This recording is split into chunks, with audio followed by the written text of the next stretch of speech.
Tes. Baik. Bismillah. Nah, kita mulai saja. Bismillah. Assalamualaikum warahmatullahi wabarakatuh. Alhamdulillah. Alhamdulillah wa kafa.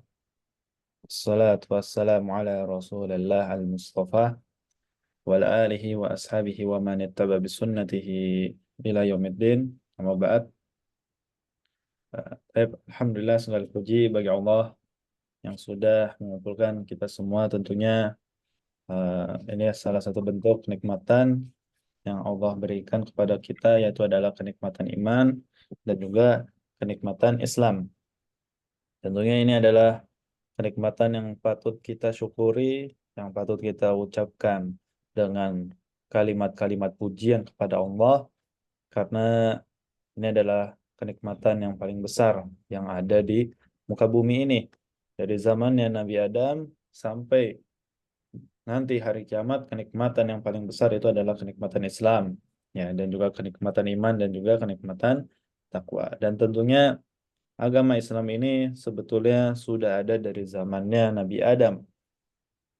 Seperti yang kita ketahui bahwasanya Islam itu bukanlah agama baru. Justru ini adalah agama yang diajarkan dari zamannya Nabi Adam sampai zamannya Nabi Muhammad.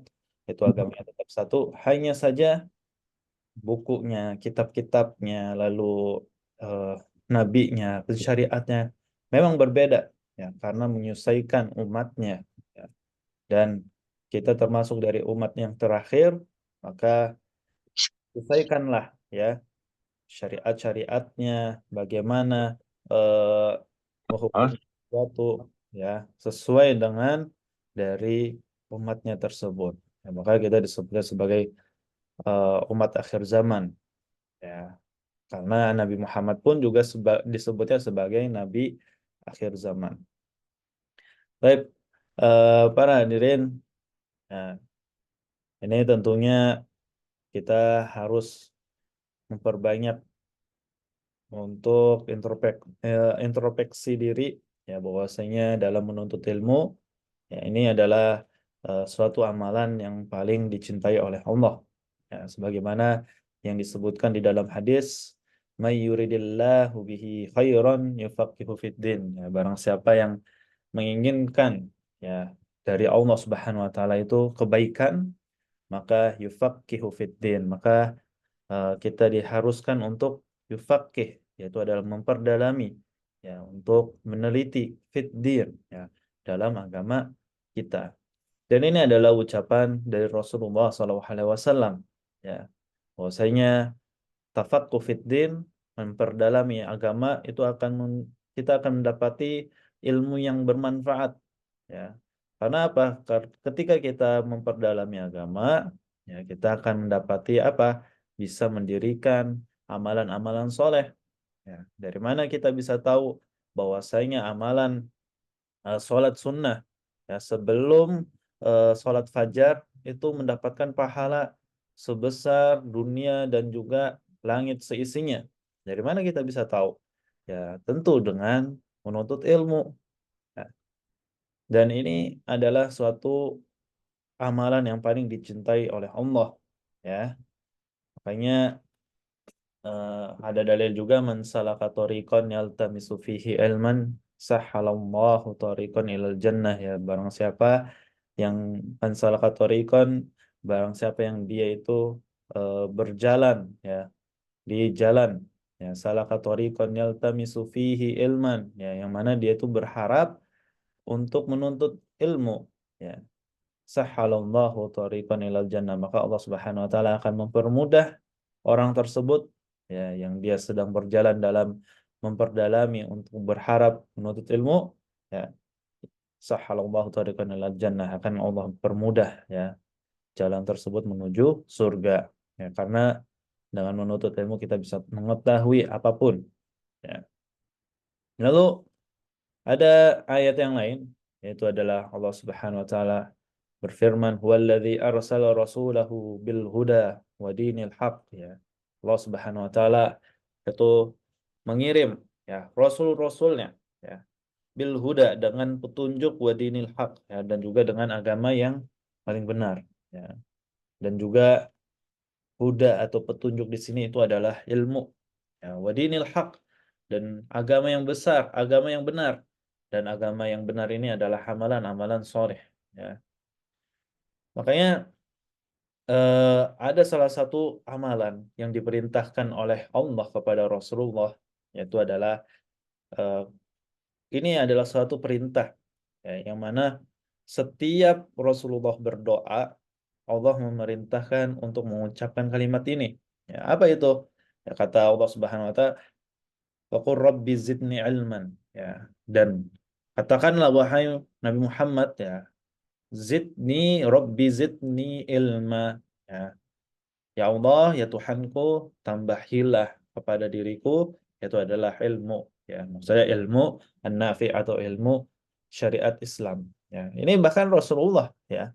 Rasulullah saja orang yang diberikan perintah Allah, Rasulullah saja orang yang diberikan wahyu, ya, yang Allah berikan apa, eh, Al-Quran, ya, Allah menurunkan Al-Quran melaluinya, tapi Allah Subhanahu wa taala memerintahkan kepada Nabi Muhammad untuk terus menambahi ilmunya, ya.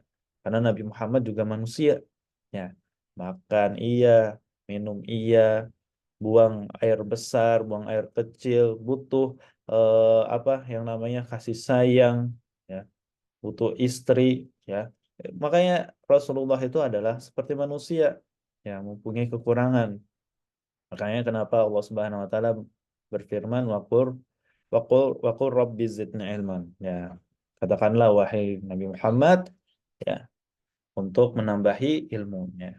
Ya, lalu eh, ini juga kata Rasulullah SAW, bahwasanya ketika kita berada di majelis-majelis yang mana majelis-majelis tersebut diajarkan untuk untuk ilmu-ilmu syariat, yang mana majelis tersebut adalah untuk mempelajari ilmu syariat, ilmu yang bermanfaat.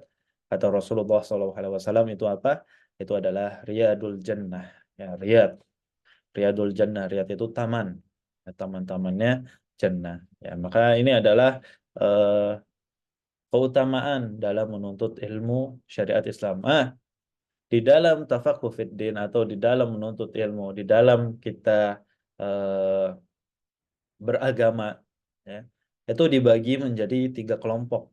Ya, ini sudah dari zaman dahulu, ya, dibagikan menjadi 3 kelompok. Apa itu? Kelompok pertama yaitu adalah orang yang mana kelompok ini adalah yang menggabungkan antara menuntut ilmu dan juga beramal soleh. Ya, ini siapa yang melakukan ini? Ya, ini adalah orang-orang Islam.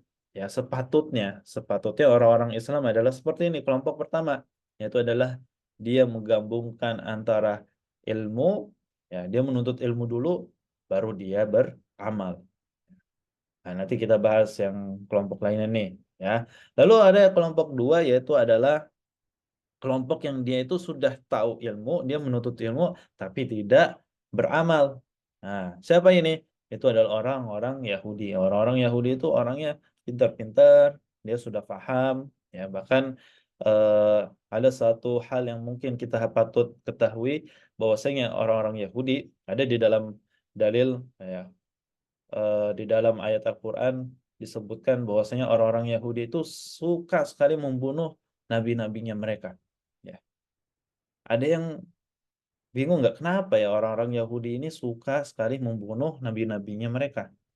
Ternyata, ya, ternyata orang-orang Yahudi itu sebetulnya sudah tahu, ya, bahwasanya nanti di hari kiamat, ya, mereka akan mendapati, ya, yang namanya menjadi pemimpin, menjadi pengikut dari Al-Masih Ad-Dajjal. Jadi orang-orang Yahudi ini sudah dikasih tahu dari para nabi-nabi terdahulu bahwasanya nanti di antara kebanyakan orang Yahudi ini yang tidak beriman, ya, yang imannya lemah, itu pasti akan mengikuti jejaknya, mengikuti langkah-langkahnya Al-Masih Ad-Dajjal. Kan disebutkan di dalam eh, apa di dalam kitab-kitab dan juga dalam perkataan-perkataan para anbiya-nya mereka. Ya. Dan juga dikasih tahu ya bahwasanya nanti Dajjal ini akan dibunuh dari keturunannya mereka, yang mana dia ini adalah seorang nabi. Nah, mereka udah tahu nih ilmunya. Ya. Lalu apa yang mereka lakukan? Bukannya mereka semakin mendekat kepada Allah, justru ya mereka membunuh nabi-nabi. Ya. Untuk apa? Biar mereka itu bisa tahu nih ya, ini nabi yang dari keturunan mereka sudah dibunuh. Ya, pasti Dajjal tidak bisa nih dibunuh karena kan nabi-nabinya mereka sudah dibunuh dari zaman dahulu. Ya, makanya kenapa Nabi Isa itu bisa dikejar-kejar oleh orang-orang Yahudi, tentara-tentara Romawi, ya.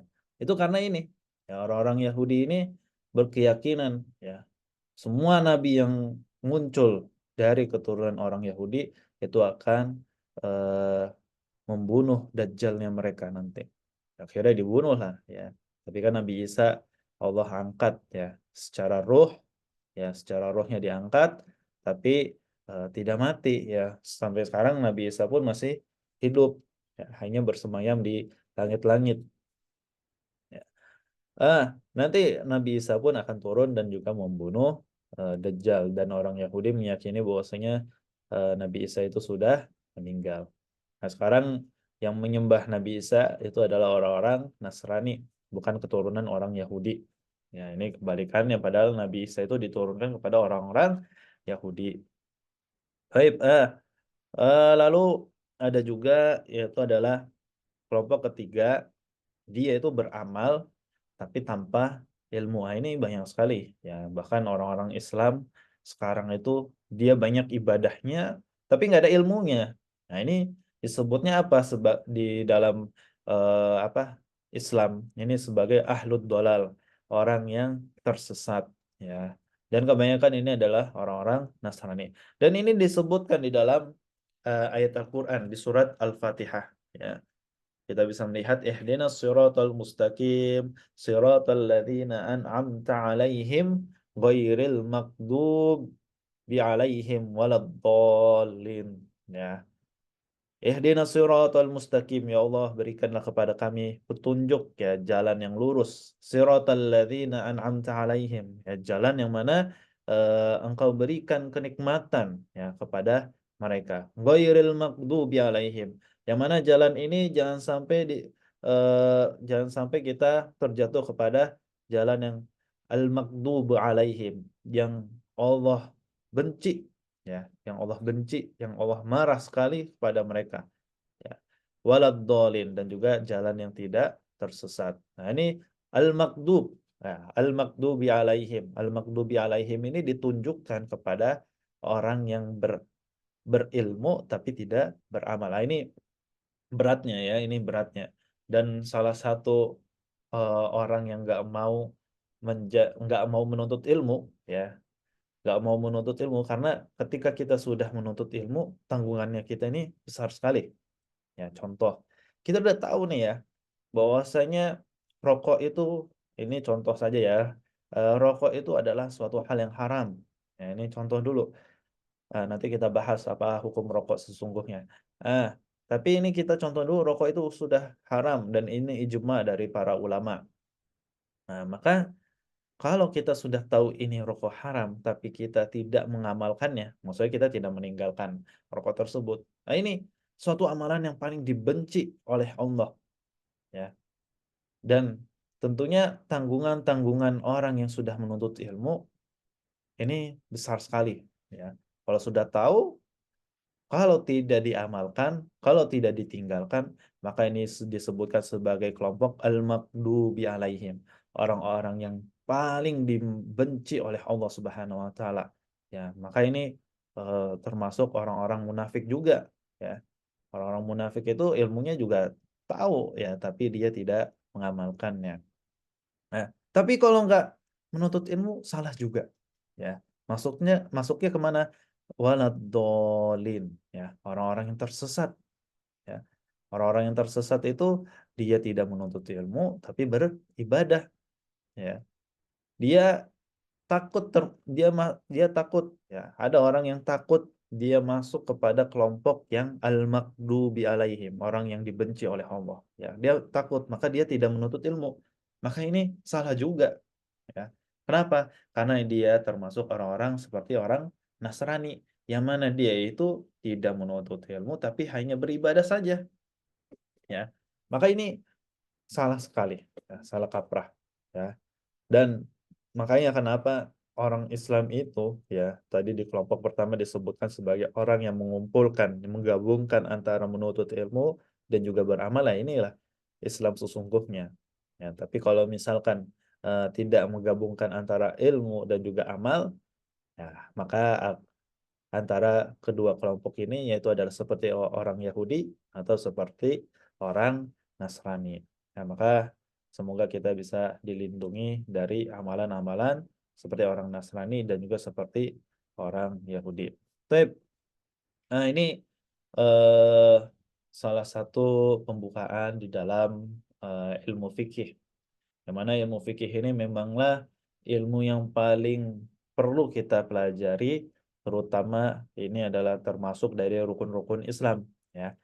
Selain syahadat, selain kita bersaksi kepada Allah, bersaksi kepada Rasulullah, ya kita juga harus mengamalkan rukun-rukun yang lain, yaitu adalah rukun sholat, ada sholat, zakat, puasa, haji. Ya, itu perlu kita perhatikan. Ya, apakah sholat kita sudah sah? Apakah zakatnya sudah benar? Apakah kita sudah bayar zakat atau belum? Apakah harta kita ini sudah cukup atau sudah melampaui dari nisab zakat? Atau puasa kita, apakah puasa Ramadan ini sudah benar? Apa batasan-batasannya? Apakah yang membatalkannya? Ini perlu kita perhatikan. Apalagi haji, kalau haji ini kan hanya sekali dalam seumur hidup, ya. Baik. Insya Allah kita akan membahas pada pertemuan pagi ini, yaitu tentunya kita membahas rukun Islam yang kedua dulu, yaitu adalah tentang sholat. Ya, tapi sebelum kita masuk ke tentang sholat atau bab sholat, kita akan membahas yaitu adalah tentang bersuci atau kita sebut at-thaharah. Mungkin kita sudah sering sekali ya mendengar pembahasan-pembahasan ini, tapi kita perlu ketahui dulu ya bahwasanya kenapa bab toharoh ini atau bersuci ini sangat penting sekali di dalam ilmu fikih, bahkan di kitab-kitab fikih yang lainnya. Ya, itu pasti ilmu fikih itu diawali didasari dari yang paling dasar banget, basic banget, yaitu adalah tentang bersuci. Ya, karena sebelum sholat, ya, sholat itu tidak akan diterima selama kita tidak bersuci, ya. Dan ketika kita sudah bersuci, kita bisa melaksanakan sholat, ya. Tidak wajib, ya, tapi kita bisa melaksanakan sholat. Ya, jadi syarat diterimanya sholat itu harus bersuci dulu. Nah, baru nanti ketika kita sudah bersuci, mengamalkan sholat, nah, ntar ada rukun-rukun yang lagi di dalam sholat tersebut. Ya, ada amalan-amalan yang tidak boleh kita lakukan ketika sholat. Ya, ini contoh saja, eh, ketika kita hadas besar, ya hadas besar itu nanti kita akan bahas di sini. Hadas besar itu kan dalam kondisi yang mana dia dalam keadaan junub, ya, atau dia dalam keadaan sedang berhubungan eh, malamnya dengan istrinya, ya, dengan pasangannya, maka ketika dia sudah mandi hadas besar, ya, sudah mandi hadas besar, ya, maka itu tidak perlu lagi dia wudhu. Ya, kalau mandi hadas besar kan ini contoh saja ya, hadas besar itu kan dia bisa, ini banyak perbedaannya, ya. Salah satu contohnya mandi besar itu asalkan kita sudah niat, ya, maka kita membasahi tubuh kita dari atas sampai bawah, ya, dengan air, maka itu sudah suci, ya. Tapi dengan air yang suci juga, ya. Nanti kita membahas tentang air, ya. Tapi kalau misalkan dia sudah bersuci hadas besar, itu nggak perlu lagi dia wudhu, ya, nggak perlu, ya. Jadi kalau sudah mandi besar, nggak perlu lagi untuk wudhu, ya, ketika kita sedang sebelumnya dalam keadaan hadas besar. Tapi kalau sebelumnya tidak dalam keadaan hadas besar, lalu kita mandi besar, maka itu tentunya harus dalam keadaan suci, yaitu adalah kita harus wudhu lagi. Ya, ini nanti kita bahas deh ya, tapi itu gambarannya dulu. Baik, nah ini kita membahas tentang bersuci, ya terutama tentang air, yang mana awalu ma yuhasabu minhu ya anhul abdu, itu adalah tentang as-salat, ya. Amalan-amalan yang nanti pertama kali dihisab di hari kiamat itu adalah tentang salat. Nah, makanya kalau misalnya salat kita itu teratur, rapi, ya setiap hari 5 waktu, ya. Maka amalan-amalan yang lain ketika Allah Subhanahu wa taala bertanya nanti di hari hisab akan bertanya tentang salat terlebih dahulu. Kalau sholatnya rapih, ya, sholatnya bagus, lima kali dalam sehari, ya, 5 waktu dalam sehari, maka amalan-amalan yang lain Allah tidak akan bertanya. Ya, ini sholatnya di mana? Kalau laki tentunya kita harus di masjid ya, kecuali kalau misalnya dia ada uzur-uzur, ya, seperti sakit dan lain halnya. Nah, kalau misalnya sholatnya 5 waktu, terus untuk yang perempuan 5 waktu juga, terus tepat waktu, maka amalan yang lainnya, misalkan Allah ingin bertanya tentang zakat, Allah ingin bertanya tentang puasa dan lain halnya, itu Allah tidak akan bertanya itu lagi. Ya sudah, kamu sudah selamat, ya karena sholatnya sudah rapi, ya. Maka kata Rasulullah qubila sa'iru amalihi. Ya, akan diterima semua amalan-amalan ya ketika amalan sholatnya itu juga sudah rapi, bagus ya. Maka kata Rasulullah juga wa in rudda sa'iru amalihi, dan barang siapa amalan sholatnya ini ya, ini nggak rapi, nggak bagus ya, rudda sa'iru amalihi, maka akan ditolak semua amalan-amalan kebaikannya. Jadi kalau misalnya sholat kita 5 kali dalam sehari ya, tapi sholatnya cuma sekali, ya bahkan maghrib doang. Terus selain itu dia sering bersedekah, dia bahkan mengirimkan makanan yang banyak sekali ya ke orang-orang Gaza, orang-orang miskin misalkan ya. Dia sudah sedermawan seperti itu ya, tapi sholatnya nggak rapi. Ya kata Rasulullah rudda sa'iru amalihi, maka akan ditolak ya semua amalan-amalannya. Makanya ini bahaya sekali ya. Dan, kenapa kok bisa ditolak ya amalannya? Padahal kan dia banyak sekali ya amalan-amalan soleh selain sholat ya. Karena ada dalil yang menyebutkan al-farqu bainal kafir wal muslim itu at-tarkus shalah ya. Yang membedakan antara kafir dan juga orang muslim itu adalah dari meninggalkan sholat.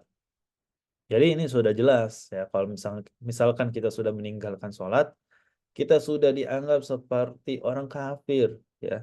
Walaupun kita nggak boleh ya, ketika ada saudara kita yang meninggalkan sholat, kita sebut kafir nggak boleh.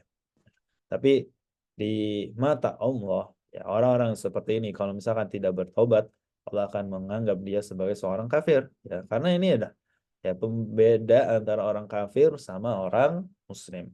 Ya, karena orang kafir itu sholatnya tidak setiap hari. Ya.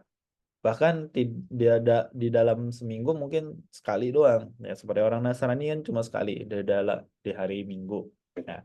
Kalau kita setiap hari dan juga dalam sehari harus 5 kali. Ya, kan dulu sempat ada yang ramai kalau misalkan kita ingin bayar zakatnya 2,5% saja, maka kita harus sholatnya 5 kali ya dalam sehari. Tapi kalau eh, nggak mau jadi 10% zakatnya. Ini eh, perkataan orang pastor ya, salah satu pastor dari orang Indonesia, Anda pernah dengar. Cuma memanglah seperti itu kenyataannya ya. Ya kita berat di amalannya. Ya memang berat sekali ya. Makanya kata Rasulullah SAW apa? Ad-dunya sijnul al-mu'min wa jannatul kafir. Ya. Sesungguhnya dunia itu adalah penjaranya orang-orang mukmin ya, dan juga jannatul kafir. Ini adalah surganya buat orang-orang kafir ya. Orang muslim, orang mukmin ya, orang mukmin yang beriman itu sejen ya, di dunia itu penjara. Ya kenapa?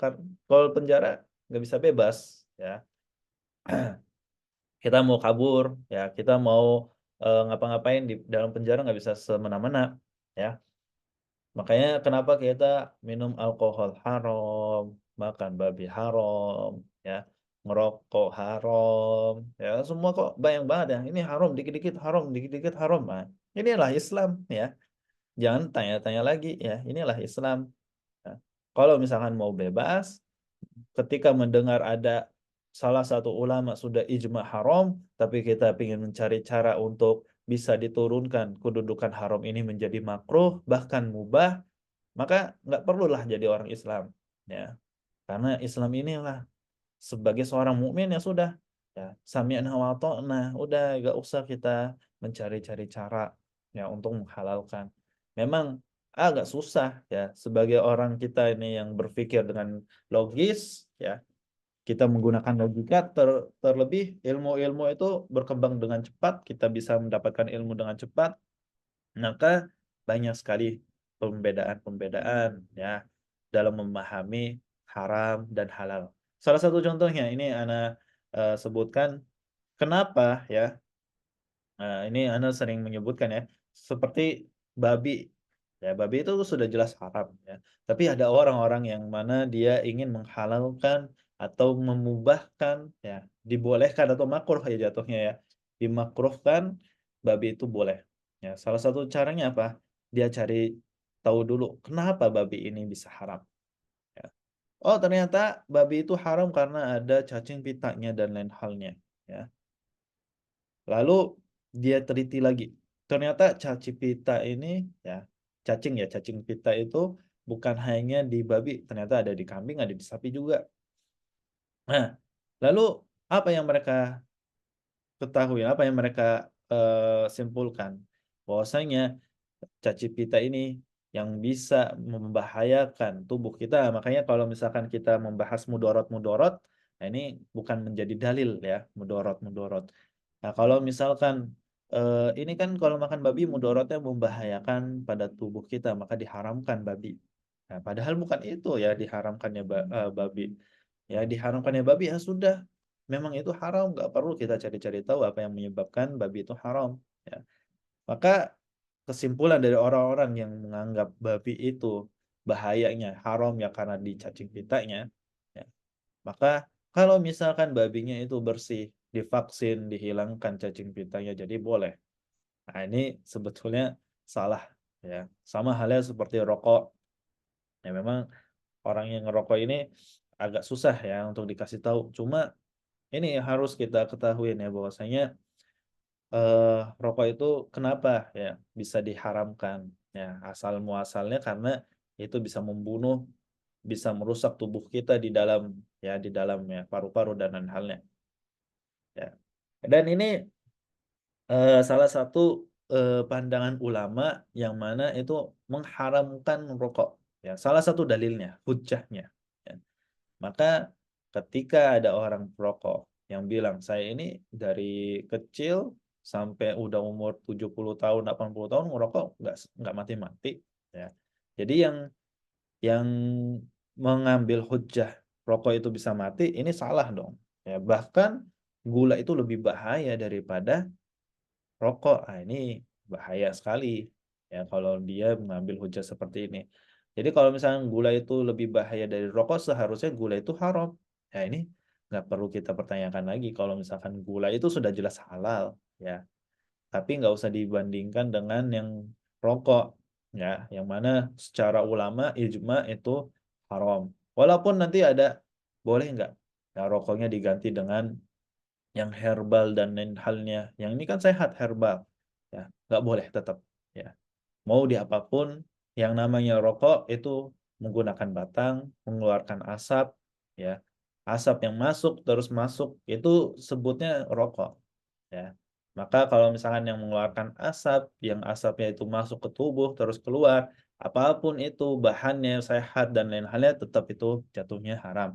Ini seperti halnya tadi yang babi, ya. Babi itu kalau misalkan makannya setiap hari rumput, ya, bahkan herbal makannya, ya, dikasih vaksin biar sehat, ya.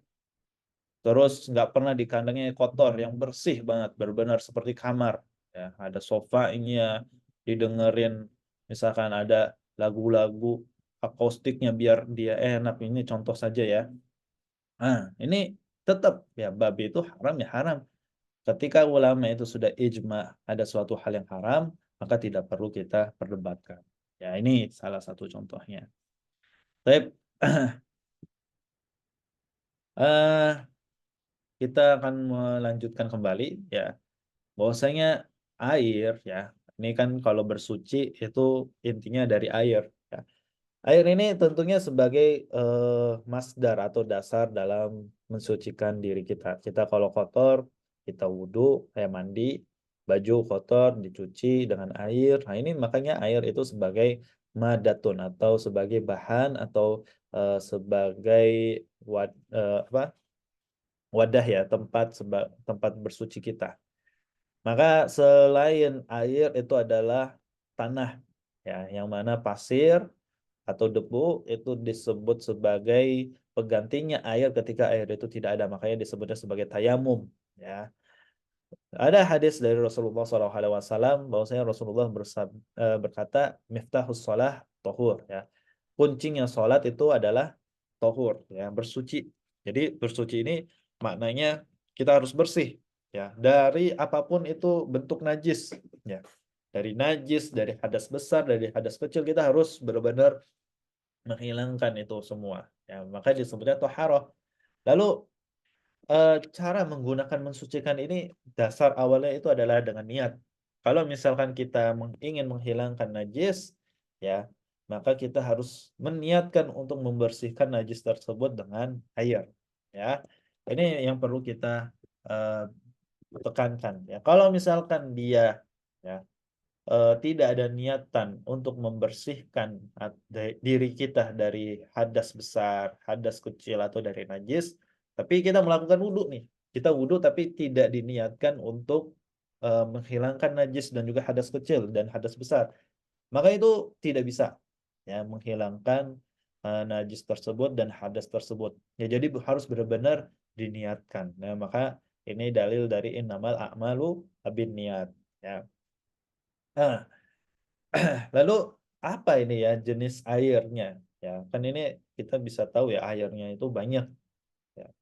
Lalu jenis air yang mana yang bisa mensucikan? Ini dalilnya ada dari ayat Al-Quran surat Al-Anfal ya, ayat kalau nggak salah ayat 11 ya, karena lupa.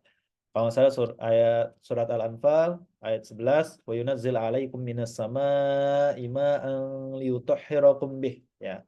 Dan Allah Subhanahu wa taala itu menurunkan kepada kalian, kepada kita semua dari langit air ya. Liutahhirakum bih ya. Air yang itu akan mensucikan diri kita dari air tersebut. Ya, maksudnya mensucikan kita dari airnya itu ya. Kita menggunakan air tersebut.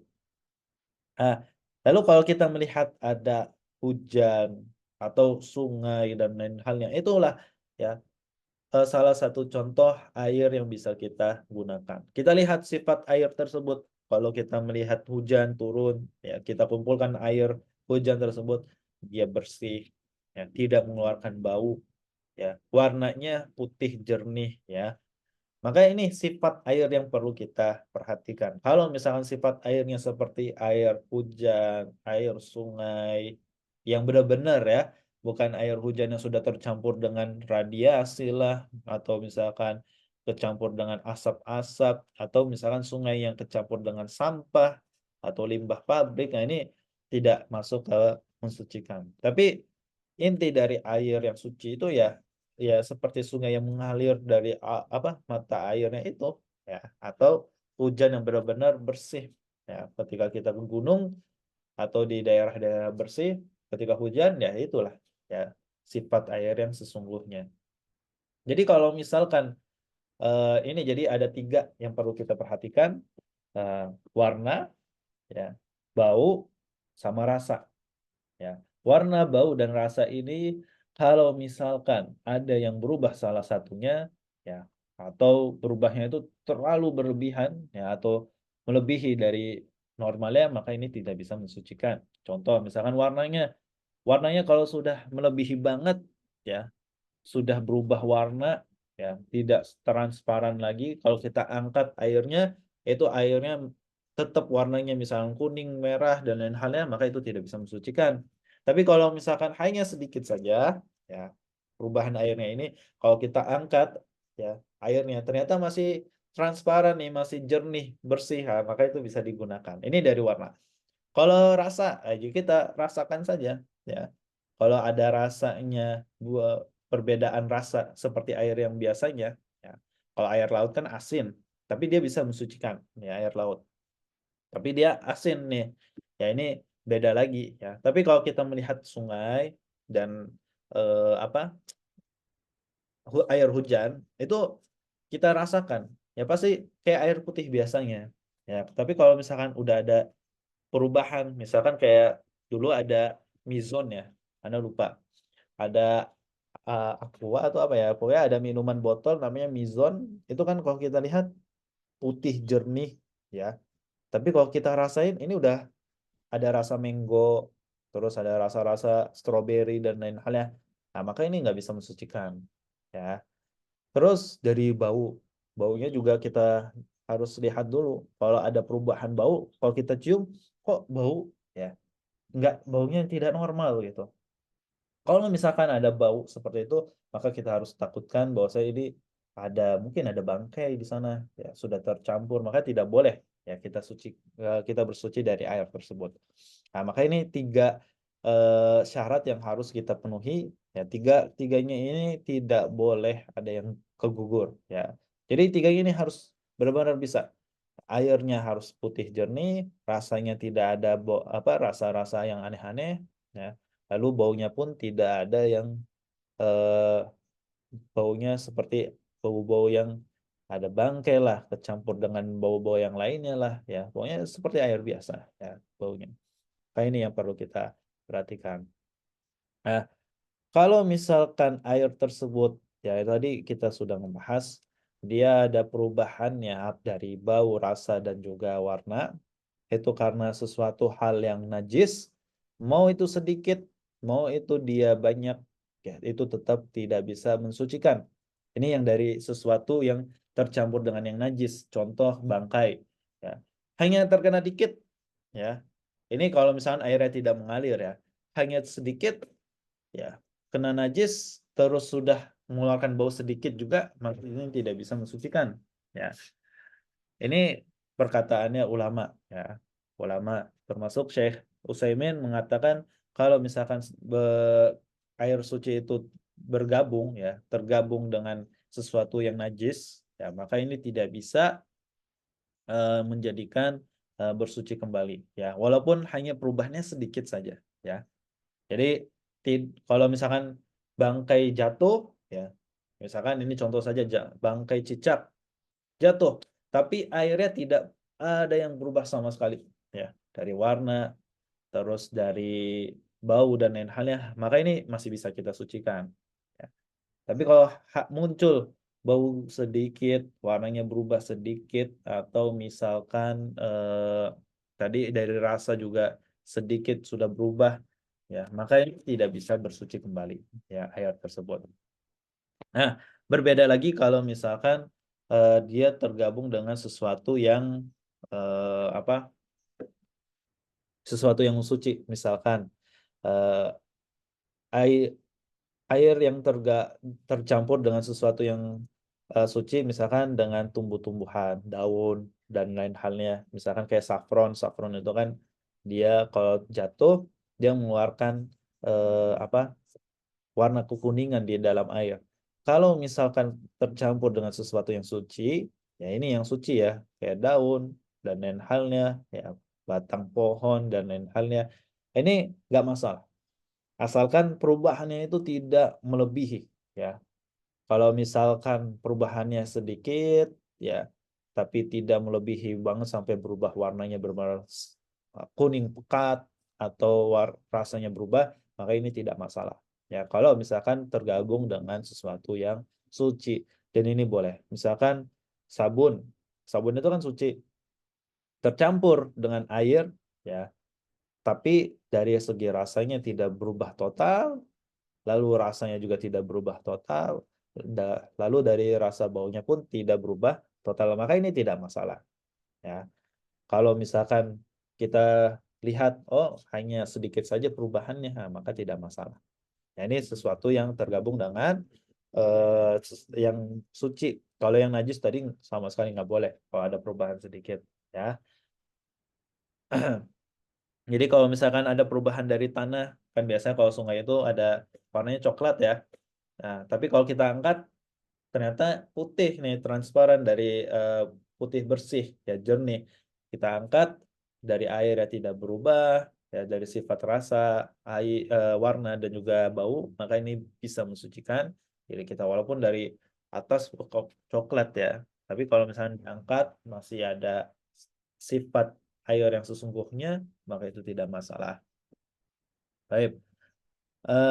Jadi kalau misalkan itu salah satunya ya. Kalau misalkan kita ingin bersuci, misalkan baju kita ingin dicuci, ya, baju nih, ya kan baju misalnya terkena najis dan lain halnya, maka nggak boleh, ya, kita ini Anda mengambil pendapat kalau misalnya kita ingin membersihkan baju kita dari najis, jadi air yang sudah kita siapkan itu jangan tercampur dengan deterjen atau sabun-sabun yang lainnya. Jadi airnya di apa jangan dicampuri sama sekali, dimasukkan seluruh bajunya, direndam semua, ya, baru itu sudah masuk ke bersuci. Jadi baju-baju kita, pakaian kita itu sudah bersih dari najis, ya. Tapi kalau sudah tercampur dengan deterjen dan itu kan deterjen kalau dikena sedikit saja warnanya mungkin sudah berubah ya, atau baunya dan rasanya sudah berubah. Maka ini kan memang nggak masalah ya buat bersuci. Cuma kalau misalkan sudah berubah banget ya, sudah melebihi dari batas normalnya, ya maka ini tidak bisa untuk bersuci. Maka kita harus perhatikan ya. Tapi eh insya Allah sampai sini saja ya karena pembahasan eh, tentang air ini memanglah suatu hal yang sangat penting sekali ya buat kita karena ini adalah untuk bersuci. Maka kalau misalkan tidak menemukan air, ini sebagaimana yang disebutkan di dalam dalil Al-Quran, falam tajidu ma'an fatayammamu sa'idan thayyibah ya. Barang siapa yang tidak menemukan air, maka bertayamumlah ya, sa'idan thayyibah dengan sesuatu yang suci. Ya, jangan sampai kita mengambil tayamum itu kan dari tanah, ya, pasir dan lain halnya ketika tercampur dengan suatu hal yang najis juga, misalkan ada ini kotoran kucing atau kotoran-kotoran yang lainnya, hewan-hewan ternak, maka yang sudah terlumuri dengan pasir-pasir itu nggak bisa buat bersuci ya tentunya. Makanya eh, ini disebutkan suai dan thayyibah ya, maksudnya yang tidak terhindar dari segala bentuk najis ya, tanahnya atau pasir. Dan ini apapun ya bentuk tanah dan pasir. Kalau misalkan debu masuk ya, debu itu masuk. Dan debu itu di seluruh sekitaran kita itu pasti ada. Ya, tembok kita walaupun kita sering bersihin itu tetap ya ada debu. Dan itu bisa mensucikan diri kita. Dan tayamum itu kan cuma hanya famsahu bihujuhikum wa aidikum ya. Hanya wajah lalu tangan kita. Ya, jadi nggak perlu sampai ke sikut kita nih ya, nggak perlu. Dan itu sudah mensucikan kita dari segala bentuk najis. Jadi tayamum itu sudah bisa mewakili dari hadas besar dan hadas kecil. Hadas kecil itu kan menghilangkannya dengan wudhu. Kalau hadas besar menghilangkannya dengan mandi besar. Kalau nggak ada air sama sekali, maka itu cukup dengan tayamum yang tadi. Membersihkan atau menaruh debu kita ini ya ke wajah sama ke tangan kita. Dan di sini di dalil dalam ayat Al-Quran, famsahu. Famsahu itu jadi ketika kita menempelkan tangan kita ke suatu benda yang ada debunya dan pasir, ya, maka kita harus sudah menempelkan, harus dibersihkan dulu. Ya, lalu kita membasuh, ya kita membasuh ke wajah lalu ke tangan, ya jadi bukan menempel langsung dikenakan ke wajah, enggak. Famsahu itu seperti bukan kita menaruh langsung ke wajah kita ke tangan, enggak, ya ini seperti dalil dari wudu, faksilu wujuhakum wa aydiyakum ilal marafiq wamsahu biruusikum. Ya, wamsahu biruusikum itu gimana? Ketika kita wudu, kita ingin membasahi rambut kita, ya ini kan ruus ya, kepala. Itu bukannya airnya dikumpulkan terus ditaruh ke kepala kita, enggak. Tapi airnya ketika sudah dikumpulkan, kita buang airnya, set, ya. Sudah dibuang, kosong, nggak ada apa-apa, lalu kita membasuh. Ya. Nah, ini namanya membasuh. Sama yang tayamum famsahu, ya famsahu di sini ketika kita menempelkan tangan kita ke benda pasir atau apapun itu, kita membersihkan dulu, ya baru kita membasuh wajah dan juga tangan kita. Dan ini adalah tata cara tayamum yang benar, ya. Tapi eh, ini saja. Nah, mungkin dari antum ada yang ingin bertanya, silahkan. Oh, Taib, sudah ada yang bertanya. Karena kita sudah cukup. Bagaimana dengan air PDAM yang kadang suka berwarna coklat, tapi tidak berbau, kemudian kita punya sumber air lain yang lebih jernih, tapi kita tetap memakai air PDAM tersebut untuk bersuci. Apakah sah wudhu kita, atau kita harus berusaha memanfaatkan air yang dari sumber air lain tersebut? Taib. Ini intinya kita harus melihat dari tiga unsur yang tadi yang Anda sebutkan, bahwasanya air itu harus bersuci. Ya, sucinya seperti apa? Tidak mengeluarkan bau, tidak mengeluarkan baunya tidak berubah, warnanya tidak berubah, lalu dari rasa pun tidak berubah. Ini ya komponen utama dari bersuci. Jadi kalau misalkan ketika PDAM-nya itu kotor dan lain halnya, kalau misalkan kita bisa memfilter air tersebut jadi bersih, itu bisa, ya bisa dijadikan bersuci. Ya, jadi intinya ketiga itu saja, ya. Tiga komponen, tiga syarat yang harus kita perhatikan dalam bersuci air ini apa saja? Bau, rasa, dan juga warna. Kalau yang keluar airnya itu ternyata coklat, ternyata ketika kita diemin bersih juga, ya. Ternyata hanya tercampur dengan pasir dan tanah, ya. Ini contoh saja. Maka itu tetap bisa bersuci, ya. Jadi bukannya, jadi kalau ketika kita melihat perubahan warna dan lain halnya itu, ya kita harus perhatikan apakah benar ini warnanya benar-benar sudah berubah, ya, atau hanya tercampur tapi nanti kalau ketika didiemin nanti tetap bisa jernih. Nah, ini, dan baunya pun juga, ya bau pun kalau misalkan kok bau ya ketika keluar airnya dari keran, ya. Tapi ketika sudah ada di dalam bak, kita cium, tidak ada baunya sama sekali. Nah, ini nggak masalah. Ya, intinya ketiga itu saja ya kita lihat. Terserah. Intinya bersuci itu harus ketiga komponen ini benar, tidak ada yang gugur. Kalau ada yang gugur, maka itu tidak bisa digunakan untuk bersuci. Baik. eh ada yang bertanya juga, ada dua hadis, ya Rasul berwudu dengan satu mut air dan mandi dengan satu sok air, ya. Lalu apa kewajiban berwudu mengikuti tata cara Rasul? Ya, apakah pemakaian air dari dua faedah hadis tersebut ada batasan bagi kita dalam menggunakan air saat berwudu? Barakallahu fikum. Oh, taib. Tentunya ada dua hadis memang menyebutkan bahwasanya Rasulullah SAW itu hanya berwudu dengan satu mut air dan mandi dengan satu sok air. Ya, ini eh, bukanlah kita harus mengikuti tata cara Rasulullah untuk mandi seperti itu atau dengan wudhu seperti itu. Ini justru dalil menyebutkan kita tidak boleh mubazir dalam menggunakan air, ya. Dan bagaimana eh, kewajiban kita untuk berwudhu, ya mengikuti tata cara Rasul yang seperti tadi, ya dengan satu mut air atau dengan satu sok air. Sebetulnya memang kalau Ana sudah membiasakan karena Ana dulu di Mesir, ya kadang air juga agak susah. Jadi membiasakan satu gayung itu sudah bisa, bahkan setengah gayung, ya. Setengah gayung itu bisa untuk berwudu, ya bahkan ada sisanya sedikit, ya. Dan ini ternyata cukup, ya, kalau wudu dengan setengah gayung. Dan ini kan irit sekali, ya ketika kita wudu. yang air kerannya kita nyalakan terus, itu pasti sudah melebihi dari setengah gayung, bisa segayung, bisa lebih. Terlebih, ini adalah salah satu tata cara Nabi ya. Kita tidak boleh mubazir dalam menggunakan air. Innal mubazirina minasyayatin ya. Sesungguhnya orang yang mubazir dalam suatu hal itu dari perbuatannya setan. Makanya kita tidak boleh mubazir.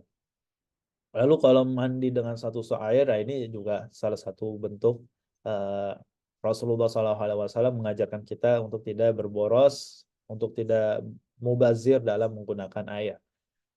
Jadi dalil tersebut ya itu bukanlah kita harus mengikuti tata cara Rasulullah SAW untuk mandi dengan satu sok air, kan berbeda-beda tubuhnya ya. Kalau misalkan satu sok air doang, satu sok itu nggak salah empat ya empat mut ya empat mut itu.